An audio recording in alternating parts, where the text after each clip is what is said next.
Isipin mo 'to, ang kasalanan ng buong bayan ay nililipat sa isang kambing. Totoo?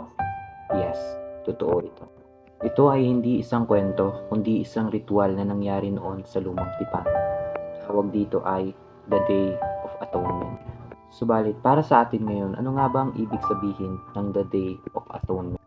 Ang Day of Atonement o Yom Kippur ay isang taunang ritual sa Israel. Isang beses sa isang taon, ang pinakapunong pari ay pumapasok sa pinakadakong banal para sa paglilinis ng kasalanan ng buong Israel. Dito na-highlights ang dalawang kambing. Una ay ang sacrificial goat, ang pangalawa ay ang scapegoat.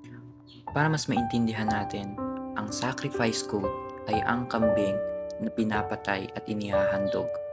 Ang dugo nito ang siyang dinadala sa most holy place para sa paglilinis ng kasalanan ng Israel. Ang ikalawang kambing, ang scapegoat, ay hindi pinapatay. Dito ipinapatong ng mga pari ang kanilang kamay upang sa paglilipat ng kasalanan ng buong Israel. At pagkatapos, ito ay pinapakawala. Dito ipinapakita ang dalawang ideya na una, may kapalit ang kasalanan. Pangalawa, ang kasalanan ay dapat na malayo sa isang komunidad o sa isang bayan. At alam niyo po ba na ang ritual na to ang isa sa pinakamalalim ng kapatawaran sa buong kasaysayan, na kung saan ito ay sumisimbolo sa ating Panginoong Jesucristo, na kung saan siya ang sacrificial lamb na ibinigay sa atin. An innocent life dies in place of guilty people.